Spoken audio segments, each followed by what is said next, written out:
Amanda LaCount is a professional dancer, choreographer, model, and influencer. Before becoming a professional dancer, she was a competitive figure skater and an all star cheerleader on 4 different national teams. She's been on America's Got Talent, where she won over the likes of one of the world's toughest talent judges, Simon Cowell, with her dynamic hip hop performance. I'm going to be honest with you. For me, I loved every moment of the audition. And one of the most famous and in demand choreographers in the world, Brian Friedman, who has worked with the likes of pop superstars like Britney Spears, Justin Bieber, Beyonce, and Mariah Carey, even asked Amanda to be a part of his exclusive dance entourage, which consists of a group of young people that he has trained since they were children. In 2019, Amanda took part in Rihanna's epic Savage X Fenty fashion show, which was a true celebration of all women. Amanda has danced alongside stars like Lizzo and Meghan Trainor, and she's been on Dancing with the Stars, on The Voice, on The Ellen Show, and even in Katy Perry's Swish Swish music video. Amanda has graced the covers of magazines and appeared in Dove, American Eagle, and JCPenney campaigns and ads. Most recently, superstar, legend, icon, and pop royalty Janet Jackson posted a video of Amanda's choreography to her song Control to her millions of Instagram followers. Amanda has even started a movement called Breaking the Stereotype, which is meant to inspire dancers of all shapes and sizes. At just 20 years old, Amanda has a highly impressive career and is on her way to taking over the dance world. Please welcome Amanda LaCount to the hot seat. So my first question is, before becoming a famous professional dancer and choreographer, you were a competitive figure skater and a competitive all-star cheerleader on 4 different national teams. How did figure skating and cheerleading lead you into hip-hop dancing and choreography? Yeah, when I was little, I wanted to do everything and anything. And so my mom was super supportive in that. And I was very, very lucky that she was, because I know a lot of parents or guardians aren't that supportive. And so she really let me try everything. And I actually started with dance first. So I started dance when I was 2. And then I think maybe when I was around like 6 or 7, I started cheerleading. Or maybe cheerleading was like 5. And then ice skating came around like 7. Wow. And like I said, I just wanted to try everything I could. Eventually, I kind of had to stop doing both of those because I decided to focus on dance more. And I knew that like as I got older, I couldn't like pursue all 3 of these. That's just not realistic. So I kind of unfortunately had to decide, which one do I love the most and which one do I want to do for the rest of my life.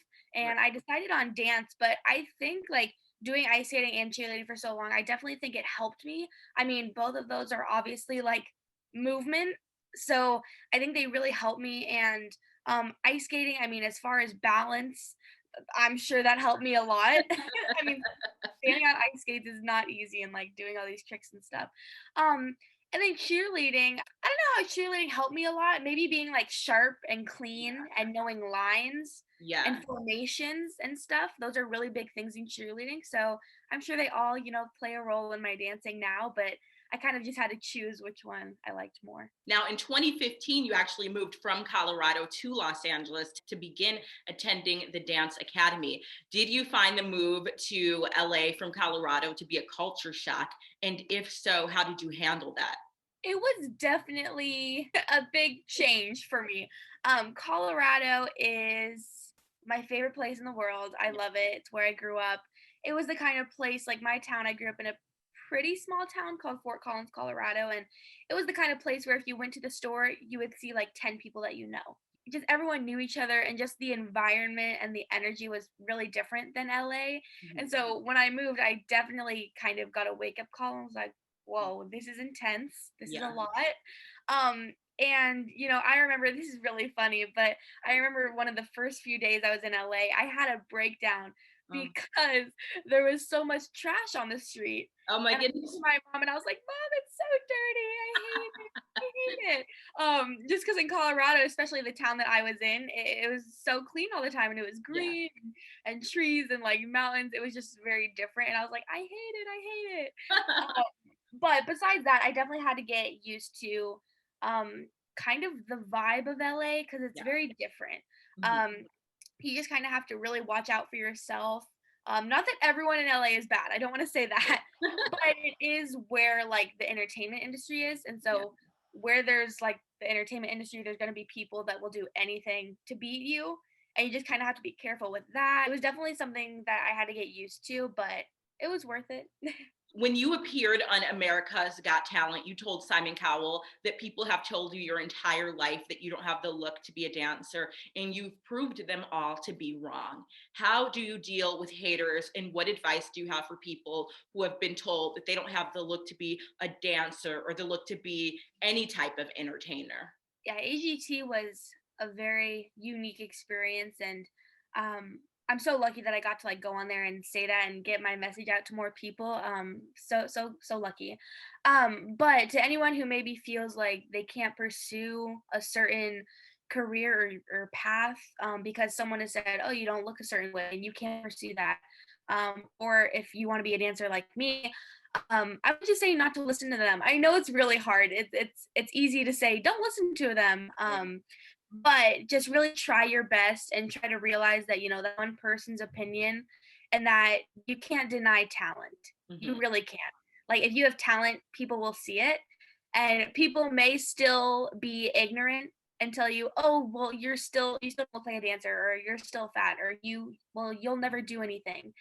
But if you have talent and passion and you work really hard, you will make it somewhere doing what you love. I really believe that if you work hard at something and it's truly your passion and you love it, you will find somewhere where you fit in and you can do what you love. Um, but I would just say try to ignore it and realize that a lot of the time when people say things, it's coming from a place of insecurity, Yeah. and maybe they're going through something, or they've had people tell them that, or they've had problems with their own body. So just try to ignore it as much as you can. It's really hard. I've replied to people before too, and I still do. So but just try to ignore it. I think ignoring it is the best policy, and I think it's better when you can prove them wrong with your dancing and Yeah. like your talent and what you do in the future, giving them the energy to like fight back, I guess. But it's also like okay to like defend yourself. I don't Right. want people thinking, they have to like stay quiet when someone tears them down. But if you can, just try to, put it behind. Yeah, that's very powerful what you said. You cannot deny talent. So true. You are actually a member of famed choreographer Brian Friedman's entourage, and you attended his main event in 2018 and 2019. Now, the main event is a huge deal in the dance world, and it consists of dance workshops and this huge dance extravaganza. How does being in Brian's exclusive entourage and attending events like the main event inspire you as a dancer?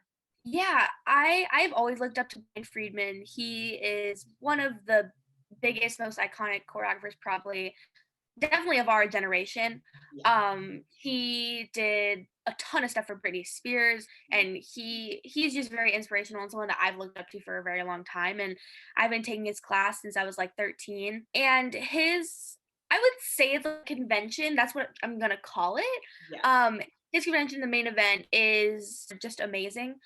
Between the choreographers that he brings in and just the energy in the room and the performances and like the knowledge that you get from all these choreographers, it's so valuable. And to be part of his entourage was so amazing. I was so grateful because I've looked up to him for so long, and to be one of like the 15 to 20 people that was selected to be part of like his group and to assist him, and to go backstage and to do numbers and performances and stuff like that. It was a learning experience for sure, and I think I grew a lot. So I'm very thankful for Brian, and I think it's helped me a lot as a dancer. Now, you also train at some of the biggest dance studios in the world, places that people come from other countries just to take classes at. Places, dance studios like Millennium Dance Complex and Playground LA, which also provide some of the world's best choreographers. How does training at these studios and being conditioned by these choreographers impact your career? I'm very lucky that I was able to move here and that I'm able to take these classes all the time. I know there are so many people around the world that would like do anything to be here. So I really try to remember like how lucky I am that I can just wake up and say, "Hey, I want to take classes at Millennium today." Yeah. That's very much a privilege, especially for us dancers. But I definitely think it helped me a lot. It helped me improve a lot as a dancer, and it helped me improve really fast. Yeah. So, between 2015 when I moved out here and like I'll just say like 2017, there was so much growth and I evolved so much as a dancer, and I still am growing and evolving as I take class there and as I train and work and stuff. But I'm very grateful for especially Millennium. I've been going to Millennium since I was like 12. Wow. And I love their teachers, and I got a lot of my training from there. So I I give some of my credit of success to them a little bit. Now, you actually performed in Rihanna's Savage X Fenty fashion show at New York Fashion Week, which then got picked up and streamed on Amazon Prime. So a ton of people have seen it. And a lot of people compared Rihanna's very inclusive fashion show to the famously exclusive Victoria's Secret fashion show, and said that it was a breath of fresh air compared to that exclusive Victoria's Secret fashion show. And a Victoria's Secret exec infamously said that he did not want transgender or plus size women in his show because he was, quote, selling a dream. Now, the Victoria's Secret fashion show then did not air at all and has not aired a new one since. Do you believe that fashion shows like Rihanna's are the face of the future within the fashion industry? And what was your experience like doing the Savage X Fenty fashion show? I definitely think that shows like the Savage Fenty show should be how the future is, and I'm hopeful that we are getting to that point. Obviously, there are still people out there like Victoria's Secret who still kind of have that narrow, small-minded mindset. But I think we've made a lot of progress, and I'm hopeful that the future will have more shows like Rihanna's Savage Fenty show. And as far as the experience, it was amazing. I always tell people it was my favorite job I've ever done so far. There are more in the future, but for now, for now, it was my absolute favorite. And just between like the cast of people I was around, and obviously Paris, the choreographer, is amazing, and Rihanna herself, like when she would come like to like our dress rehearsal, like I could tell that she was putting in so much effort, and like this was really her vision. And that just means a lot to me, because sometimes you can just tell that like maybe the artist didn't really have a hand in what you're doing, where this I could tell she was so passionate about it, and she really believes in like inclusivity and diversity, and like she really really believes the message she was trying to get across. So it was so inspiring, and she's such a cool person. Like I know cool is kind of a boring word, but that's just how she is. She's so cool. And it was an honor to be in the show, and I think it helped a lot of people. And I think it still is. They do it every year, or at least they have for the last 2-3 years. And I was so lucky to be a part of it, and I think it helped me too in my confidence. I've been pretty confident for a while, but I think it helped my confidence in a different way.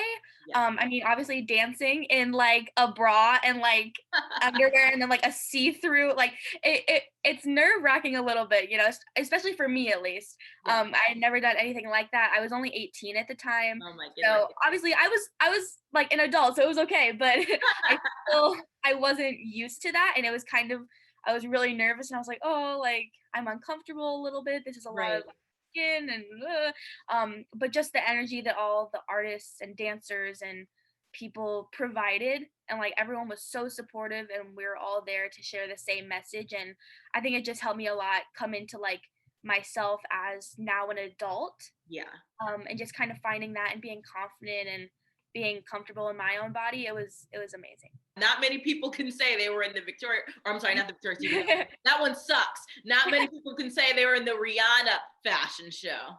Right. You've also danced at Coachella alongside Lizzo, at the Radio Disney Music Awards alongside Meghan Trainor, on Dancing with the Stars with the Descendants 2 cast, on The Voice, on Ellen Show, and even in Katy Perry's Swish Swish music video.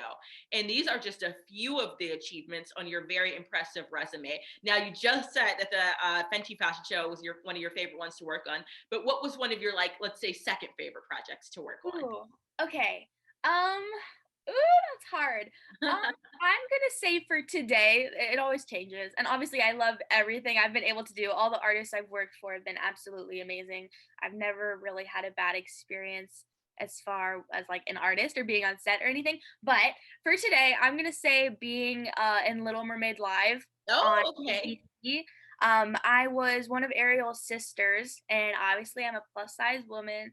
And I hope, even though it wasn't like a Disney film, I hope that like kids saw that and maybe, you know, they're chubby or they're plus size or they're big like me, and they saw that and they're like, oh, that's so cool. Like she looks like me, and like she's a mermaid, like she's so pretty. Yes.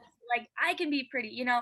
I really hope that kids saw that and you know could relate to me a little bit more, just because in the past, not just Disney, but just like things in general haven't been inclusive, Mhm. and they're always super thin or have that crazy. If it's like a animation, it's always like the crazy like Yeah, hourglass. Their waist is this big, and I'm like, I don't know if that's great to be, you know, right.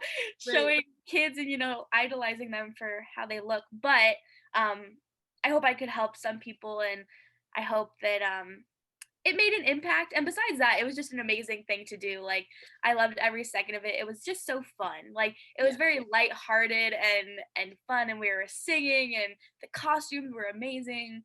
And it was just a great experience, and it was also mainly singing for me, Mhm. which was different because I went to the audition to dance, and Yeah. then they asked what dancers could sing, and I was like, I mean, I'm not like Ariana Grande, but I can try, you know, I'm like, I'm willing to try and, you know, try new things. And Right. then I ended up getting, you know, Alana, one of her sisters. So I Mhm. actually ended up singing most of the time. So it was a new experience for me. Mainly doing singing is not something that I really do or that I've done all the time. I mainly do dance.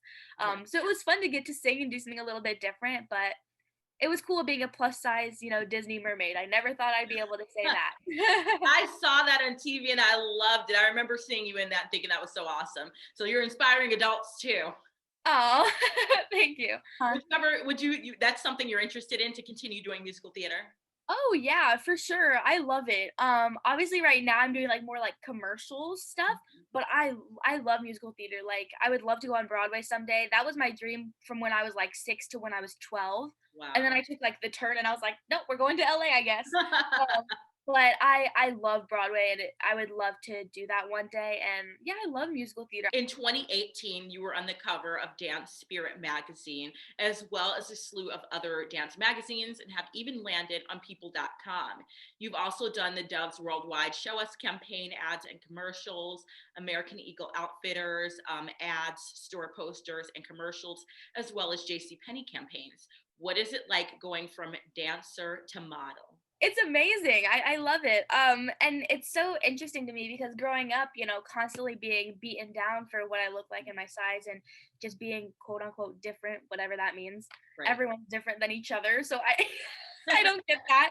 But I always thought, and I was always told that, you know, I couldn't model. You know, modeling was for the tall, skinny, you know, white girls that all look the same. And so I never thought I would even have a chance in that.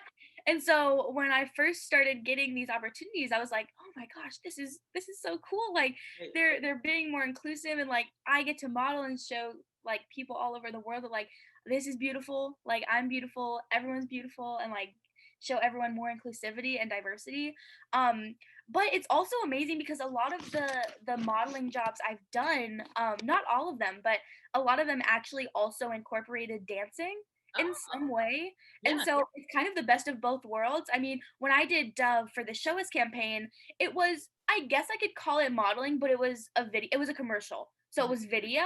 But I would still call that modeling. But the Show Us campaign, I said, you know, show us fitness in all sizes. Yeah. And I did like my little dance move and did that. So it was modeling, but it also incorporated dance. And even with like American Eagle, my main picture that was in the store, I was in like a middle split with my jeans on. So a lot of the modeling jobs I've been able to do, I've been able to like mix my passions together and do modeling and dance, which is amazing. That's the best of both worlds.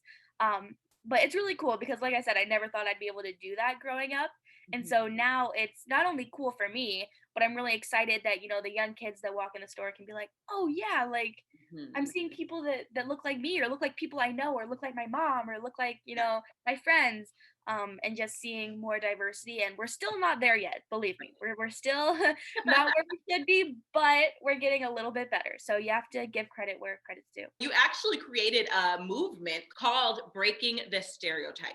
Can you tell me about the movement and the impact that it's had on yourself and all of your followers?